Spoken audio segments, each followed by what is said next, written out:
Welcome to Tree Talking Time, where we talk all things tree dogs, from the smallest fights to the largest hounds, treating squirrels to bears and everything in between. And from time to time, we might even run a little fast game.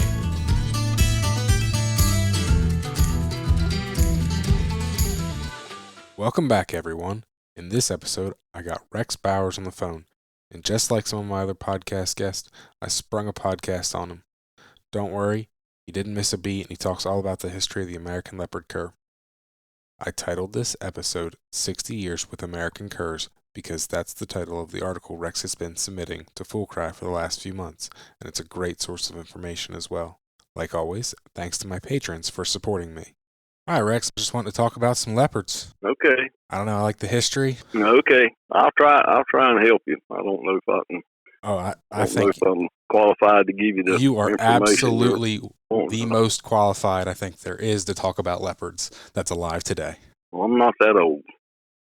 I know you're not. I'm not saying you're that old. I'm just saying that, other than Richard McDuffie and maybe some of the other, maybe Odile Bennett, there's not too many other people that were around when the breed was formed and are still involved. And that's true.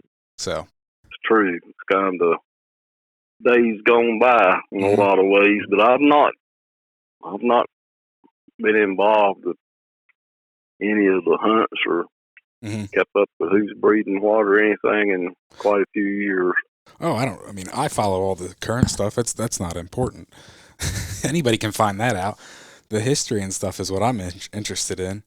There's not a good book like there is on plots. Is there still a leopard cur association that does a yearbook? They no longer do a yearbook. The American Leopard Cur Breeders Association is still in existence. The registration office part of it. That's the registration office, and that's the only thing that has anything to do with the cur side, other than the Blue Ridge Club, which the Blue Ridge Club is a standalone club that's not associated with anybody. Well, it was to start with. Yeah, I'm just saying at this point they're not. Right. I don't know how many years, been maybe 10 years or so ago, but it started out, it was, a section of the National Association. Henry was a while too, but telling me a little bit of that when I was down there at that hunt. Yeah, that was kind of a long time ago, but out of a thing down here called the Leopard Tree Dog Association, which I've heard about it. Splintered from started in the mid-'70s, really the same people as in the National Association. They just disgruntled with people in the Midwest for one reason or another and started that. But it kind of turned into a split in the across the country. Okay. And one thing and another, and Richard McDuffie quit registering his dogs with them too. And I kind of got a group of people together one year to meet at my house and discussed having a hunt here that represented the National Association, because at that time you had to have that to have a voice in the National Association's decisions and things of that nature, and that's how that got started. How long did you have the LTD? Leopard Tree Dog? It's from, I believe, 74 till, I may not be exact on that about looking exact dates. My memory's not as good as it should be, but it lasted into a little 2002, something like that. Oh, wow. Still had a hunt. Gotcha. Early 2000s, maybe a year or two later than that. I didn't realize it lasted that long. I'd have to look to get It did. O'Neill quit the registration office part of it. I think O'Neill quit registering dogs in like 96 and 97. Gotcha. I've got that at my house, but he hadn't registered dogs in any year, several years. But as far as the association and the group of people met down there at the Leopard Den, that went on for several years until the 2000s. I don't exactly remember the last year I went down there, but I've heard about those hunts. Don't seem that long ago, Yep. Have you been down there? No, I have. This was the first year I went down to the Blue Ridge Club, but Richard Bailey up in Michigan told me a little bit about the Leopard Den and going to those hunts back in the 80s and 90s. Yeah, Richard goes way back. Yeah. I mean, I guess he's still got dogs. I talked to him a few years ago. I mean, he's had leopards since the late '60s. As long as longer than anybody I can think of. Lamar Meeks, he's had dogs for a long time. Mm-hmm. Lamar, I met him early '70s down at we had Southeastern Sectional in Lumberton, and I don't think I saw him again for 20 years. He registered his dogs with NKC for a long time. Yeah. And didn't come to those hunts, on a regular basis. I'm sure he had a big operation going. And then after a while, he kind of got back, and like a lot of other people, and ACBA registered his dogs, okay. with the Leopard Cur Breeders Association. But it's been one way or another in different things in the leopard tree dog office. If the person was to look at it, I mean, it's basically identically the same dogs. Most of the people in the Midwest and Ohio and Illinois and Indiana registered their dogs, that were ACBA registered them with the LTDA. Yeah. Probably the majority of dogs in that registration office were from the Midwest. Really? Really? I just would have thought, being down North Carolina, it would have been more the Carolina bred dogs. Well, everybody down here, with a few exceptions, registered them. I kept mine registered with both offices. Okay. Through the years, and Billy Stiles did as well. But gotcha. Most of the people that were in that original group down there did not. When they started the LTD, they quit registering their dogs with the American Leopard Cur Breeders office with Billy Williams on. And most people quit. And like I say, it's one reason I started that Blue Ridge thing, was to get people back together, because they were basically breeding the same breed of dog. Well, even now, you've got the UKC registered dogs, and then, there's still a few people that are breeding dogs registered with the ALCBA. Well, that's what I was asking. I mean, I've got one dog. She's full-blooded out of my stuff all the way back, and I've got UKC papers. I think I registered the second UKC dog when they started that. I think Reggie Snyder was the first. Pretty sure Reggie registered the first with UKC. Mm-hmm. And I registered mine second. And I was, I thought that was the thing to do all along, but that's when they were UKC registered them as curs, not leopard hounds. Yep. There's always been, a variety in that breed. There's always been ball mouth, long-eared hound dogs. Mm-hmm. I've told people that, like, I've been involved with leopards for, 5 or 6 years now, and anytime anybody asks, they're like, oh, is there a breeder, in whatever their state or whatever? I'm like, it doesn't matter what state you're in. I said, look for the type of dog you want, because there's so much variety within this breed. Always has been. It's always been like that. Mm-hmm. At one time, the people that was in that Leopard Tree Dog Association, we hunted together and kind of hunted the same territory, and probably had a group of people that had a strain of dog, or semi-strain of dog, that were maybe a little less houndier than some of those in Missouri, but most of all, the talk about those being all hound out there was more talk. Yeah. When you got right down to it, they weren't that much different. Okay. But I wouldn't say that's true today. I mean, some of them are no different than a Tree Walker or a Black and Tan hound. I would say between 2008 and the present, something happened. Yeah. What? I don't know, but I think a lot of outside blood. Yep. A lot of outside blood. I mean, those people did that in every breed there's ever been, I guess. Put something in them, but there's a lot of outside competition type hounds in these leopard hounds. It's pretty easy to see. Oh, I wholeheartedly agree, and that's why for somebody that's looking for more of those old style cur dogs, it's getting harder to find those dogs unless you know where to look. Well, I don't. I did at one time. I really don't know who's got what now. I've had a lot of health issues. And just not able to hunt except what hunting I do behind my house. Yeah.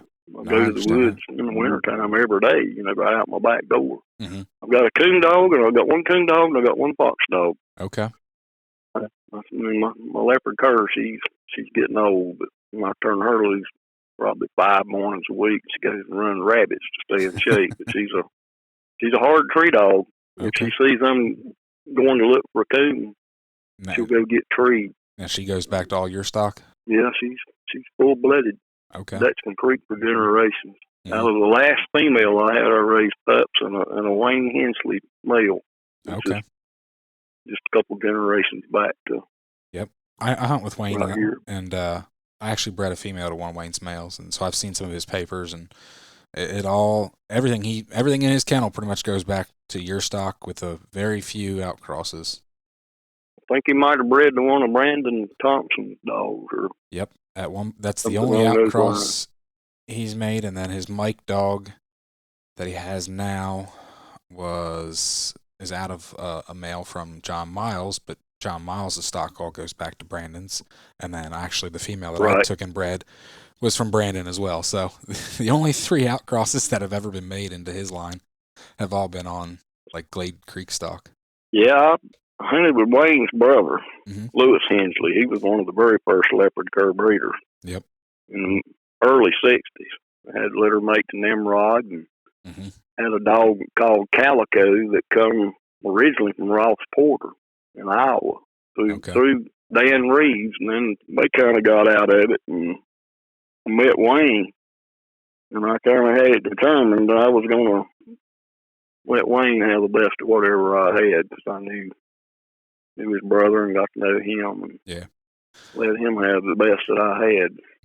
No, I really like Wayne, and I like hunting with him, and I jokingly call him Uncle Wayne now. Uncle Wayne.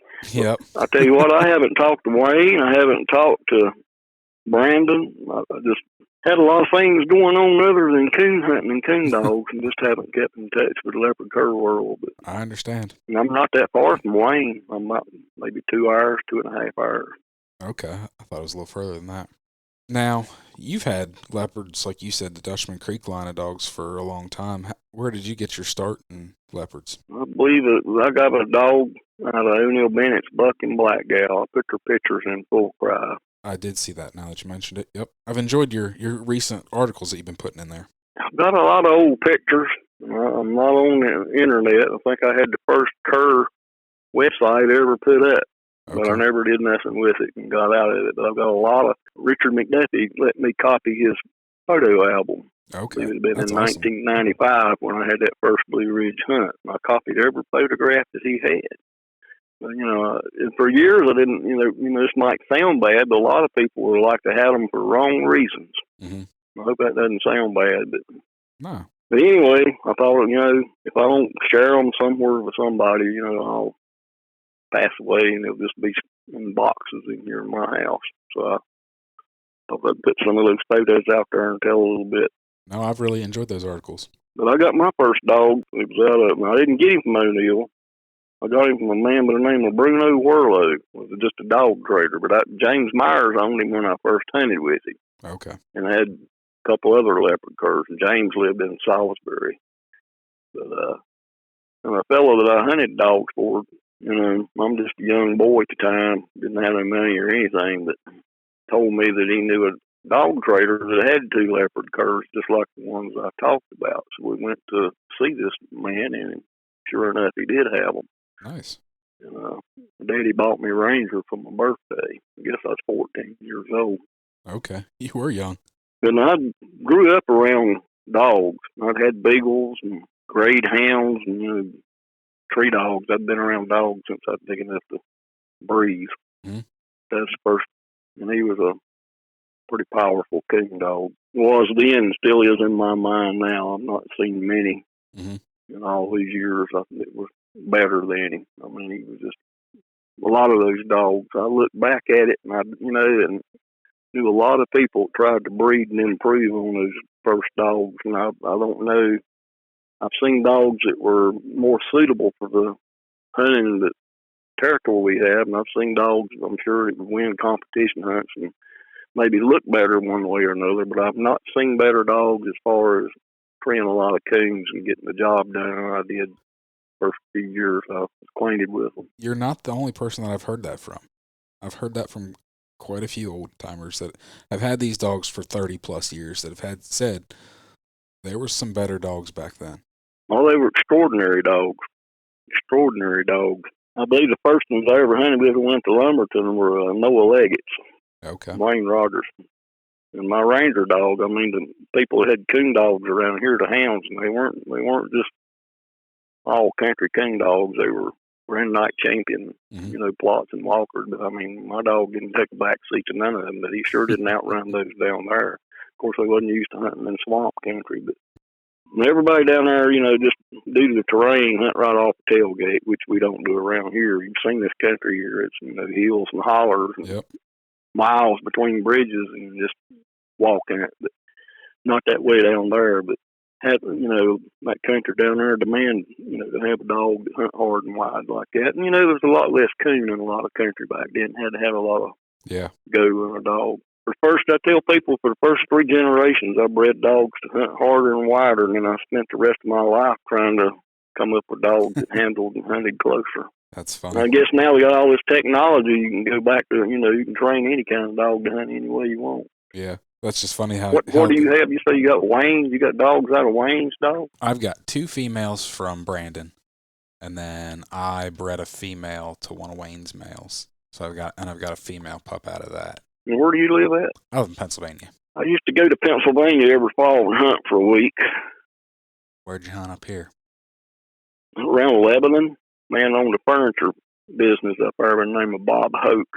Okay. That I got to know. And he put us up for a week. And hunted with a guy by the name of Chick Bordner that trained field dogs in a big way, field trial dogs. Okay. And we spent several days every year at a cross-country ski resort.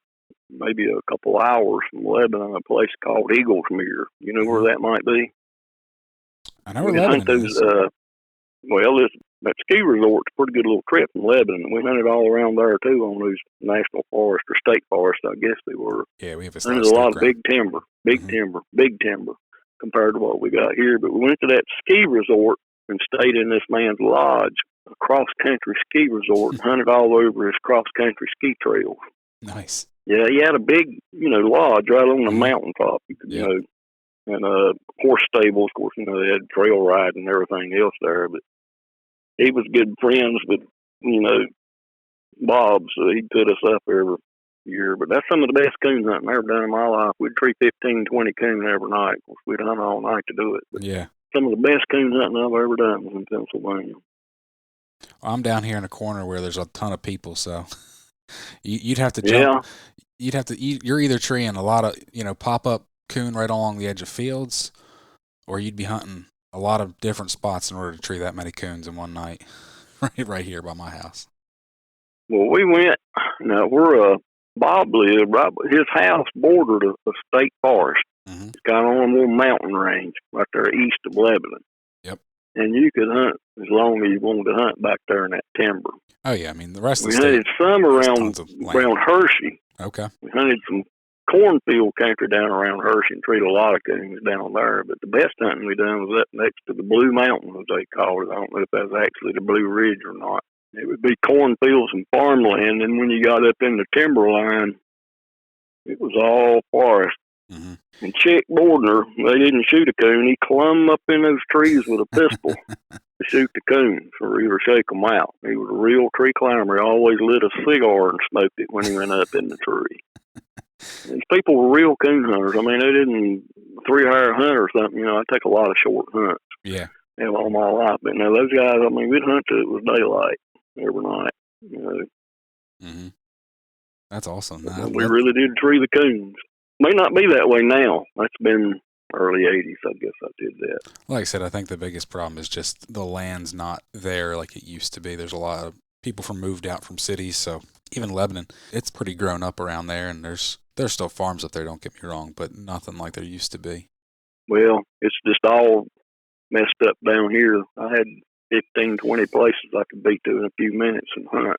Yeah. It's golf courses and housing developments. Yep.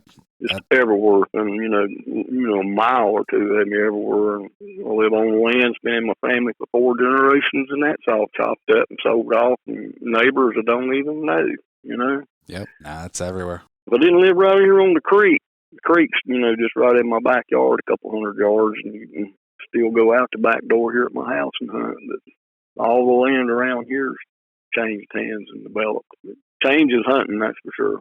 Mm-hmm. So after those first couple dogs, your first couple leopards, did you stick with leopards, or I don't know? I read somewhere, and it might be not true, but I read something that said that you had crossed in like mountain cur and foxhound and.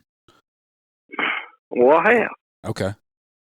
I've had probably more good plots than most plot breeders have had, but I've never raised any plots, and I've never personally crossed a leopard on a plot, although a lot of them, basically, that's what they are.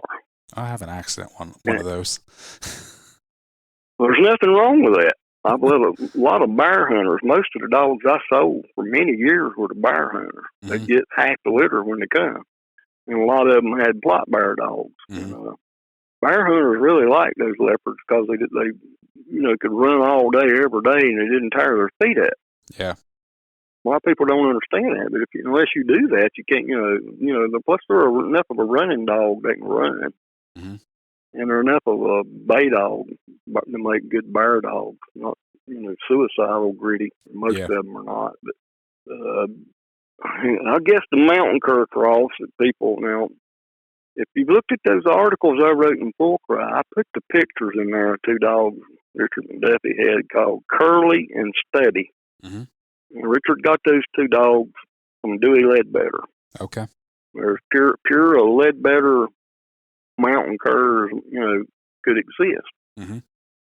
Because when he started, I copied some of those old columns he wrote for the Mountain Cur Breeders Association before it turned into the American Cur Breeder Association. He had those mm-hmm. two Dewey Ledbetter mountain curs, and his partner down there had a dog called Dagwood. There's no breed mine. It's not leopard colored. Okay.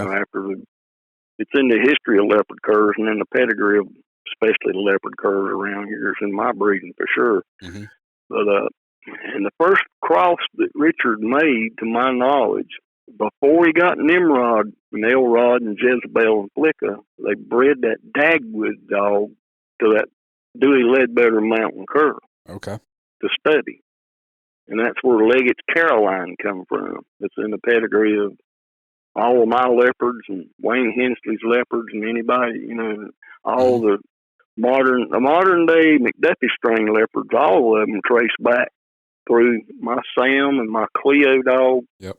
And right back to this, and those were the very first dogs I hunted with down there were Noah Leggett's dogs, and those dogs looked different because they had a lot of brindle on them and a rougher look than a lot of them. They weren't as houndy. It took me a few years to figure out they had that mountain cur in them, and then they had that grade cur dog, whatever he was.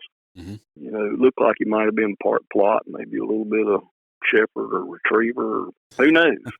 Yeah, a little bit of a longer coat. Anyway, those dogs had Ledbetter mountain cur in them, and they bred Nimrod to Curly. So, and Dagwood to Stubby. So those early crosses carried two crosses of mountain cur, and out of all the leopards, those are the ones I liked. Okay, cool. So I got it in my mind in the 70s that I was going to do the same thing Richard had done mm-hmm. with the Ledbetter mountain cur. And I'd also found a dog up in the mountains up here. It come from Wayne's brother that didn't have papers on it. It was when Tom Goodwin and Richard looked at the dog, said, well, he's out of Hensley's Calico. It looks just like him. And he did, but didn't have no papers. But anyway, I had him and had a Sam dog that I got from Vernon Leggett. But anyway, I bought a mountain cur from Robert Kimmer. I walked his place over and looked for the tallest, longest-legged thing he had, because in my opinion, his dog couldn't cover the ground with what I had, because what I had were hard, extremely hard, fast-traveling dogs, more so than most people would believe, but it's true. But anyway, I picked the tallest female that he had and got a female out of it, and she was a real good tree dog. She made a real good squirrel dog, and I made a cross on that. It's okay. Not in the dogs I've got, and it's not in what Wayne's got. Okay. Wayne's dogs don't carry it. What I've got in my yard don't carry it. But I did make that cross. And then a few years later, I hunted with some of these Busher Sam dogs, and I couldn't tell no difference in them than those early leopards. Yeah. Matter of fact, when I showed them to Richard, I've got letters. He was real interested in it, too. Mm-hmm. He told me, you want to know what I was trying to accomplish by crossing those dogs, and told me by the time I accomplished it, I'd lose the leopard identity. And and just a few years later, he's doing the same thing and calling them Camus curs. But all I was trying to do was to keep the dogs a little more of a cur dog and less of a hound. Yeah. Because the truth is, those dogs had some plot in them. Some of them right out of registered plots that had registered papers on them. They had registered, mountain cur in them. Richard Bailey had a female named Penny, I believe, that was out of a Crockett bred plot and Nimrod. Cindy. Yeah, named Cindy. She was a red brindle dog right off of Isaiah Kidd's dog. Okay. Yeah. I couldn't remember exactly. I just knew it was a plot. No, yeah, she's, but no, that's the only one that shows up in pedigrees, down through time. They had, a whole lot of dogs were in that to start with. And, this is of interest to me. A lot of those dogs, the breeding didn't pan out, so it really didn't matter what they were. If they didn't make, an extremely high caliber dog and reproduce it, they faded out of the scene anyway. Mm-hmm. But I went and got a dog out of the close of breeding mountain cur as to what Richard got from Dewey Ledbetter is, that I could find. Yeah. Well, right out of Tennessee Mountain Blondie and Baker's Brindle Bob and Cass Walker's Tug, which are, kind of the cream of the crop of mountain cur, Ledbetter mountain cur. But I did breed some of that back in. And years later, bred some dogs that carried some of that Busher Sam, if you were familiar with that. Okay. Mountain cur breeding. Mm-hmm. These dogs were in Busher Sam. I hunted a lot of Busher Sam mountain curs. I was a member of the Mountain Cur Club for a pretty good while. I've trained dogs for years, and I trained a lot. Okay. Seen a lot of things in the mountain curs, but those Busher dogs, it's much like our early leopards. You couldn't tell which were which. Yeah. Other than if they had leopard color, or maybe a little more hair on them. I've also heard. I found out later from Jimmy Hoover that those Busher dogs were half plot. I was going to say I've heard that rumored that a lot of those Busher dogs were plots or plot crosses. And a lot of people like to refer to a strain of mountain cur known as York strain of mountain cur. Well, there's no strain to it. There's a bear hunter out there by the name of Holland Lee York back in those days that crossed it. They had grade plot bear dogs, might have had some registered one too that they took and bred to. And I quizzed all these people. I went out to Kenneth Jones's. He had dogs out of that Busher Sam dog, and I done some business with Glenn Overstreet that had the Busher Sam dogs in California. And when I quizzed Jimmy Hoover, I said, "Why are these dogs able to run as cold a track as any, hound?" And a lot of these other mountain curs are basically squirrel dogs. They might tree coon around a cornfield, but when there's snow on the ground, you just ain't gonna catch coon with them. And he said, a lot of people don't know this, but in the early days, the board of directors had permission to breed to anything they wanted on one side, as long as one side was for sure a mountain cur, and then used mountain cur papers to cover it. Now, people told me that passed away, but I don't doubt it. The pedigree I put in my Pedwin program, and when I asked him, I said, "Well, give me the pedigree on these dogs, these Busher dogs." He said, "Well, do you want what's on the papers, or do you want the truth?" I said, "Well, I want it for breeding purposes because I'm putting it in a breeding program on a computer." And he had his mother-in-law sitting there, Dewey Ledbetter's widow. Okay. Went over all these names, so I'm sure I was getting the truth. But now a lot of those early mountain curs that were big type dogs that could run, were either out of a plot or a red bone or somebody's great hound out there. Gotcha. Interesting. People probably, this is probably why people don't like for me to talk. I tell things that shouldn't be known. Hey, we're so, far removed from it at this point, and there's been enough stuff that's been added behind the barn in the last 20 years that anything that happened 60 years ago isn't important. Outdoor, ain't it? All out the door now, ain't it? Yeah. That's why, I just like to know, though. I think it's very interesting. Well, okay. Old Buck and Black Gal. Mm-hmm. O'Neill Bennett's old dog. Nobody knew like Richard. the longer I look back, and I had disagreements with him. I didn't want exactly to came. I used to take trips with him, and he introduced me as a person that was going to carry on his breeding program when he couldn't. But I just didn't want the same kind of dog he did. Okay. I wanted the dog handle a little better and bark a little less. But he told me stuff, and when he would tell me, I think, well, that ain't nothing like I've heard or read. And these Carter dogs, A.W. Carter, sure you've heard of that. Yep. Well, I knew this man. They caught cows in this country. I'd seen Carter dogs work. I mean, it was a sight to watch, and they bred hound in them, so they weren't just like a Catahoula by no means. They were a houndier looking dog, and people around here referred to them dogs and they advertised them as circle and bay dogs. Okay. That's how they'd advertise them. Circle and bay dogs. All you had to do is put them where a cow had been. They'd leave out, gone. And when they'd find them, they'd run the wind out of it and bail them up. And they'd go in on their horses and take corrals. And I've seen people do this for years around here. It's a sight to watch. Yep. Catch any cow there is. Ain't nothing they couldn't catch with them dogs. $200 a head. You didn't catch it, you didn't pay them. But I asked Richard, I said, these dogs that you refer to as Carter dogs, I mean, I've seen his dog catch cows. I've seen them at stockyards. I said, they're not exactly the same. He said, well, old Buck just half that. And I said, well, what's the other half? He said, black and tan. I said, well, you mean it's like them grade black and tans that your father had? And he said, no. He said they were most likely Wagner black and tan. If you're familiar with Hans Wagner, probably the most purebred coonhound ever been in this country were Wagner black and tans, which would explain why a lot of those dogs were black and tan, color and such. Yep. I mean, I had a man call me up maybe 10 or 12 years ago, and I tracked that breeding all the way back to old Buck. And he said, well, what's Buck out of it? And I said, well, he's out of A.W. Carter dog and a black and tan. And I told him it was that, he hung up on me. He said, you mean I've listened to all this about curs and they got hound in them? Well, yeah. Well, sure they got hound in them. Everything starts with something. Yep. Any breed of dog that can hunt and run a cold trail and do it naturally has got hound in them. All coonhound breeds come from foxhound, right? Yep.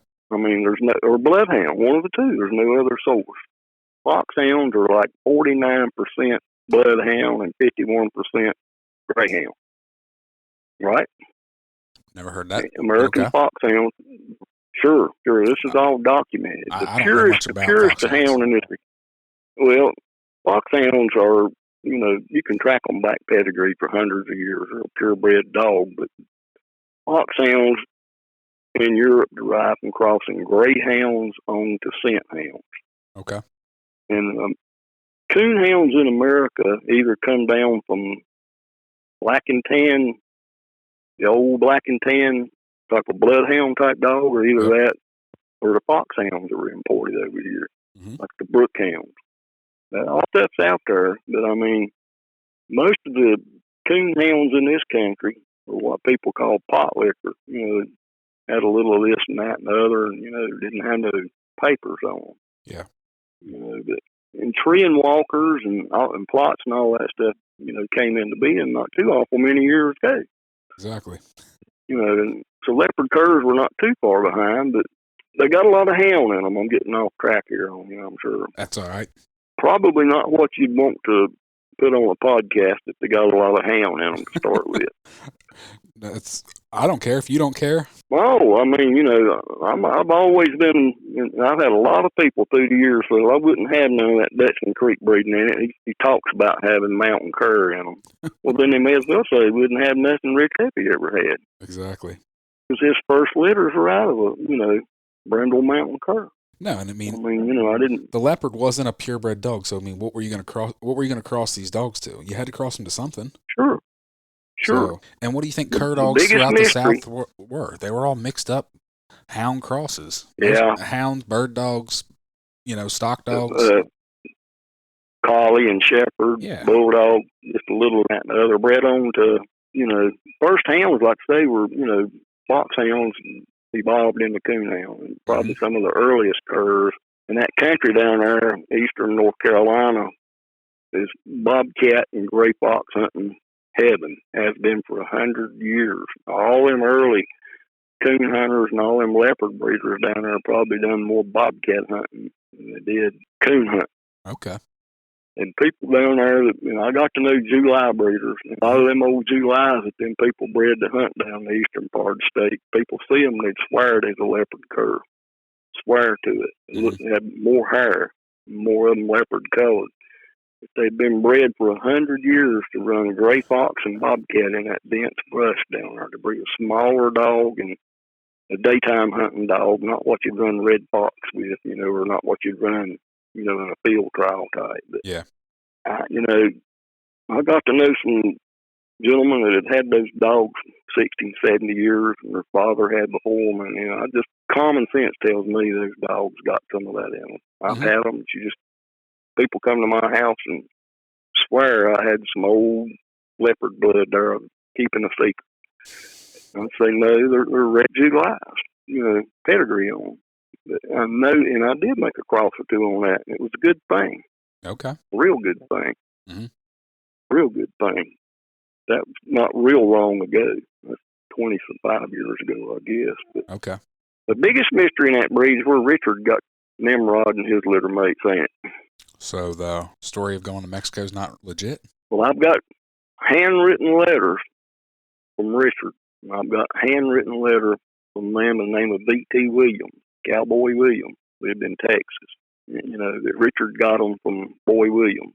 Okay. And Cowboy tells me that a man by the name of O.H. Bates bred them, Orville Bates. But, a lot of people say, well, I tried to tell you they're just Catahoula cross on hand. Well, no, that's not what they were either. I'd swear if a man done DNA, there's probably no Catahoula in them dogs. If it was, it's minute amount. People been breeding dogs for a long, long time. Oh, yeah. But whatever they were, Richard didn't tell it to a long time. A man called me up one time, was talking about it. When I said something to Richard, he said, well, if his name was O.H. Bates, you can't believe a thing he said, and he don't know what he's got. He's just a dog trader. Later on, he told me that that's who he did, in fact, get those dogs from. Okay. I can't prove it other than I've got both of them, saying it in their handwriting. Mm-hmm. And this O.H. Bates, I've got old Foxhound journals where he crossed dogs. One side of the pedigree say American Cur, and the other side say Goodman Foxhound, which is the same thing as a July. Okay. Pretty much. The Goodman's got more Walker in it than the July. But, they're leopard-colored running dogs that people hunted wolves and bobcat and stuff with. Interesting. What they were exactly, I don't know. They did not come from Mexico. They did not, no old man and none of that stuff. It's just, it read good. It read good. It was a good story. Nobody can never, and I've known several people, so I can tell you exactly what they were. Had several people tell me their family bred them. A man lives in Texas, I believe his name's Haney. I don't know him. I spoke with him. And I've heard Randy Aller, I've been so far as Randy's put pedigrees on those dogs. Said he knew the man that Richard got them from. I've heard that he has claimed that. I've only talked to him once, and he didn't tell me that, but I've heard that he's claimed that. Well, the thing about it is, I don't know exactly what they were, but I've been around a lot of cow dogs. Seen a lot of these leopard dogs that people use to catch wild cow, which are different than what most people call a Catahoula. And I've messed with a lot of dogs, and as years go by, I'm more and more convinced that's not what those dogs had in them to give them that color. For the simple reason, all of those dogs were colder nosed than any hound you'd ever see. Could run a cold track way better than any hound you ever see, much less a hound cross, the first generation of a cross, you know what I'm saying? Yep. And the pups off of them were like natural born coon dogs. Needed no training to get them to run and tree at all. It was just as natural as a foxhound running a fox. And you don't get that from cow dogs. Yeah. I've messed with a lot of them and seen people cross them, and you had a terrible time hunting them where they were stock. They had the instinct to want to work stock. Well, I mean, that's just what they've been bred for, so why wouldn't it?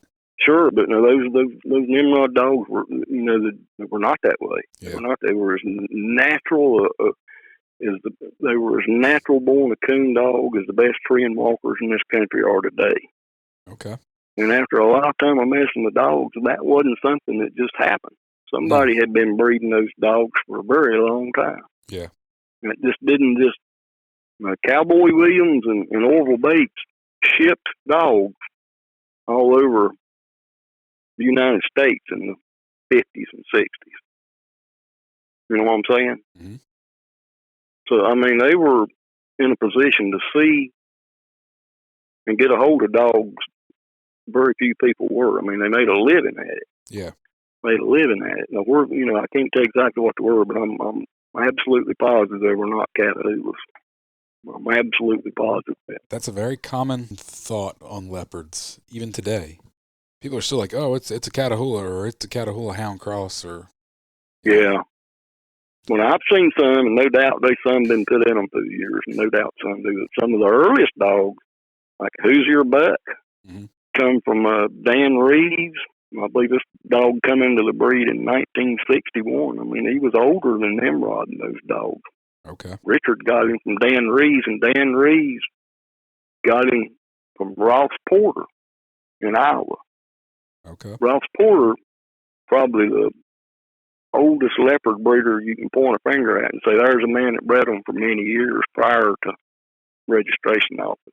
Okay. That calico dog that Lewis Hensley had come through Dan Reeves from Ross Porter. And can kind of prove all of this through old full cry magazines. In the early 50s, a man by the name of Glenn Bixler wrote a column in Iowa, real famous tree and walker breeder. Had a dog by the name of Bixler, Supreme Sally. You ever heard of that name? Nope. You ever hear tell of a dog named Finley River Chief? Yep. Most famous tree and walker ever. Mm-hmm. Out of Supreme Sally, Glenn Bixler got this dog from Ross Porter. Same place these calico colored dogs. Oh, interesting. So, the same dogs. Mr. Porter told me the tree and walker breed was new, and if they come walker colored, they'd single register these dogs as walkers. Interesting. They had a very open single registration policy. Yeah. At that time. Most breeds did at that point in time. And Porter got dogs from a man in Willow Spring, Missouri, by the name of Jake Wolf in the 40s and 50s. Because it was in these columns, these real old columns, he'd say Porter come by today on the way to Missouri to get some more of them calico-colored coon dogs. I've got all them old articles, but a lot of the Midwestern dogs and what people call Spring Valley breeding were not Spring Valley at all. They come from Ross Porter and Jake Wolf. And they've been breeding those dogs for years. Interesting. I've never heard that. I've seen the Spring Valley stuff, just never knew where it came from other than what's on on papers. But then at some point, like you said, it just says unknown, ancestry or whatever. Right. Mike Crawford's Cali and John England's Melody and Spring Valley Lep and Hoosier Butt and Henson's Calico, all of those dogs come from Ross Porter's breeding. Very interesting. And he told an interesting story of what all they'd bred into them for years. They had fox dog in them, they had coon dog in them. They'd bred them for years and years. Mm-hmm. And did have a letter here a man wrote that knew about it that Richard got and he passed around it. About 2/3 of those dogs would come leopard colored. Some of them were chop mouth, some were ball mouth. But other than the dogs right around here, probably the biggest influence on the breed were those dogs there. And this Irish wilderness stuff, I'm sure you've read that in your books. No, I haven't. Where Spring Valley Lep, where they say them dogs come out of the Irish wilderness. I hadn't read that. And there's those, I think Ross Porter and Jake Wolf, had bred that strain of dog for years. And I think that's very interesting. Like I said, I had no idea. That's way back. Mm-hmm. That's way back. all the stuff I'm familiar with. I was real curious as to where those dogs come from, because I've seen people for years and years try to recreate it, and you can't. Mm-hmm. Not in a short period of time. It don't hold up in breeding. It just don't hold up in breeding. When's the book coming out? The what? The book. You've got all the information. We need a book. I can't write. Oh, you can write. If you can talk, you can write. No, I can't. Well, unless I got something that can do it for me. I've got bad neuropathy, and I can't hold a pen. I can write my name. I can sign my name. I can't hardly hold my fingers. I have to take one hand and hold the other tight. We need to get somebody to help you out. If I was down there, I'd help you. All this information that you have. I don't know that it's worth anything. I don't know what I don't know the value of it in today's breed. You know what I'm saying? I'm afraid it's come to a point that what most people have today are a leopard hound, and if you go back over 20 years or 25 years, they people would scratch their head and say that doesn't have anything to do with what I've got. And if I was to put a description on those dogs, it wouldn't fit what people have today. Yeah, no, I understand. A lot of those dogs were bad-natured dogs. Bad-natured dogs would bite you. Would bite other people, would bite their owners. They weren't easy handling dogs to start with. You know what I'm saying? Why is that? I don't know why. I'm just saying the first ones I hunted with were that way. Just curious. I didn't know. I had for generations, and I'd say these dogs I've got today, if I still breeding them, if I was to shoot a coon, you couldn't go up and pick that coon up unless you wanted to bit. They were real possessive. Okay. They were possessive, and a lot of them were peculiar. A lot of those early dogs, they wouldn't have made competition dogs. They didn't like people they weren't familiar with. That's a lot of cur dogs still today. Well, actually, I'm not familiar with what's out there today. No, I'm just saying. Really not. I've hunted with a good handful of mountain curs, and heck, a lot of mountain curs are peculiar. And I'm saying cur dogs in general, not just leopards, but right. I think the more hound influence they got in them, probably the better they are around crowds of people and able to take out in the hunts with strange dogs and strange people. Some of the best I've had, wouldn't do good in competition hunts because they'd just be strange people and strange dogs every time you went. Not saying a good handler couldn't find individual dogs that do that. Yeah. And a lot of those dogs were used in packs, not individual dogs. That may have been something that's long gone. I mean, like you said, the bear hunters and stuff, they still hunt them in packs, but otherwise most of your coon hunters they're at least going to single a dog out at least at times. Right. Yeah, but in the early days in those leopard cur hunts, it weren't that way. People took half a dozen every time they went. Had a real roaring race. I don't even think coons run like that now. Probably not, because they're not being run like that. Very interesting. A lot of stuff I didn't know. Well, I don't know that there'd be any value to breed today, but that's a lot of those early dogs. And, Richard pretty much controlled the way that breed went because he controlled the registration office. The first pups I bought from him were off the Gold Nugget and a dog called Sweet Talk, which is totally different than the first generation or two of them. And that changed them a lot. I've heard all kinds of things about the Sweet Talk line of dogs. I got kind of wiped out of the dogs in the mid-70s. Dog thieves cleaned me out. Jeez. Seemed like they followed me around everywhere I went hunting and got every dog I had. Yeah, gum. I guess back then hides were high. Yeah. Three of them at a time one night. We're looking across a creek from where we was trees and got every dog we had off the tree. And it was a mile back up the creek to the bridge we was parked at. And we were, headed back up the creek to go down. When we got up to where we were parked, they had dumped my cousin's dog out the truck. He was a yellow bobtail dog off the Sweet Talk. And I guess they didn't want him. He took every dog I had and never saw him again. That's a shame. Sorry to hear that. My ranger dog, the person I had, he got stolen in the woods. I had another dog called Rango. He got stolen in the woods and never got him out. And I had 3 more got stolen like that. And had a couple stole out of my yard, all just in a few years. Daggum. And I got a dog after that by the name of Sam that I bought from Vernon Leggett. Vernon had about the same bloodline I did.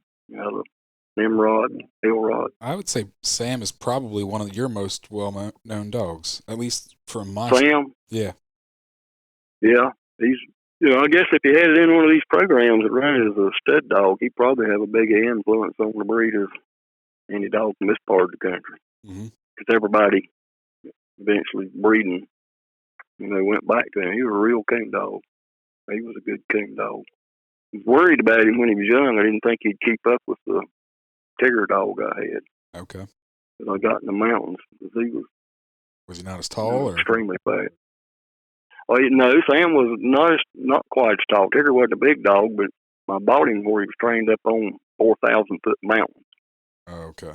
And, yeah, he was a couple years old when I bought him. I mean, it was steep mountains, and dogs that were raised, and I bought quite a few dogs. I'd let people up there have them and give them back from them. Dogs that are trained up on 4,000, 5,000-foot highest mountains you can find. You bring them down 700-800-foot elevation, they'll outrun every dog trained down here. Walk off from them. Yeah. Just because they're conditioned up there. Sure. This dog I got in the mountain, I mean, he just caught coon left and right on the ground all the time down here. And one thing made Sam as good as he was, I trained him with a Tigger dog I bought in the mountain. And then I crossed my bloodlines with those two dogs, and I bought a female named Cleo out of the dogs I had that got stole. Okay. Bred to that. Cool. All of that bloodline I had went back to Richard McDuffie's and O'Neill Bennett's. And I bought dogs, had back through England's Little Lip, to the Missouri dogs, a little bit of that. I tried to keep it. I hadn't messed with Pedwin programs. My dogs run about 50% Nimrod and Elrod and Jezebel, maybe 25%, not as much later on, maybe 15% Buck and Black Gal. Gotcha. I tried to keep them line bred on that through the years. I got my first dog from Brandon. I actually was able to trace my dog that I got from him back, to a lot of the foundation stock. So it's very interesting. I mean, when I first met Brandon, he had a dog named Newt that he got from Lamar Meeks. Yep. It was a good dog. Basically everything in his kennel has been line bred on Newt. So I've went down there and hunted with him a couple times, and we always treat coon. You ever hunt with John Miles? I have not. I've never met John. I've talked to him on the phone. Bear hunting. Yep. I think he's a top-notch bear hunter in my book. Dog trainer. Yeah, I'm sure of it. No, I think he's trained a lot of bear dogs. Both Brandon and Wayne have both talked highly of John. And like I said, I talked to him on the phone one time, but that was it. Never met him. I'd go hunting with Wayne even if he didn't have dogs to catch nothing. He's just fun to be around. Yes. He definitely is. I need to go see him. It's a couple hour ride. Haven't been up there lately. How old are you, Rex? 66. Okay. Well, I wish your I'm not all that old. I just grew up hunting with you started young. With that breeder dog. Yeah, I did. Yeah, I was. So that's why all the old timers have died off, and you're still around because you were, they were adults and you were a kid. When I was 30 years old, I'd been raising dogs for generations and sold a lot of dogs. And I trained dogs for a living, and people show up at my house and want to know where I was. They'd say, "Well, I'm expecting a bald-headed tobacco farmer or somebody, not you." Yeah. Oh, Lordy. That's awesome. I mean, I really took it for granted for the first many years, first half of that I, got to be good friends with the people that started that breed of dog. And they told me things about those dogs that nobody knew. And I just don't know that it accomplishes anything to.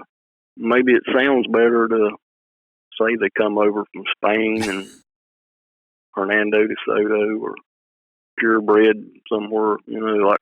And I grew up hunting with plots. I mean, I've hunted with some of the best plots. That are the backbone of the breed. I mean, extremely good plots. But well, you're not too far. I roamed all over the mountains researching those plots back in the 70s and 80s and couldn't hardly find out nothing about them. And now it's just amazing all that stuff they come up with on them. Yep. And I mean, a lot of them old plots, if you look back at old pictures and even some of the old accounts of them, a lot of them were more of a cur-type dog. Yeah, I've got a lot of old articles. First stuff I found on call them plot curves. I never could. I think some of those earliest mountain curves and plot curves and some of the ancestors of leopard curves, I think they're all pretty much the same. I would agree with that. Dog. From everything I've read and seen, I haven't been in this nearly as long as you. I didn't get started when I was 12, 14 years old, but just from what a little bit of research I've done on these old cur dogs is, and I would say right around that 1950s mark is when people started going different directions and started registering stuff. But pre-1950s, I would say a lot of those dogs were all the same. All the same, yeah. Even in them hound breeds. Mm-hmm. I mean, you look back in old magazine, you'll see bushy-haired walkers. Mm-hmm. You know what I'm saying? Short-eared, you know. Yep. I mean, they weren't such purebred dogs back at that time either. Yep. And red bones. There used to be red bones around this part of the country when I was a boy. People used them for rabbit dogs, you know, daytime possum dogs at night. Don't look like what's around today. And a lot of stuff, they got called whatever by what color they were. Like you said, a tricolor dog was a walker dog. A blue tick was a blue tick colored dog. I mean, it didn't mean it was a purebred blue tick like today. It means it was a blue tick colored dog. That's right. So that's right. I really appreciate you taking the time to sit down with me and talk, and I really appreciate this, and I'd like to do it again at some point.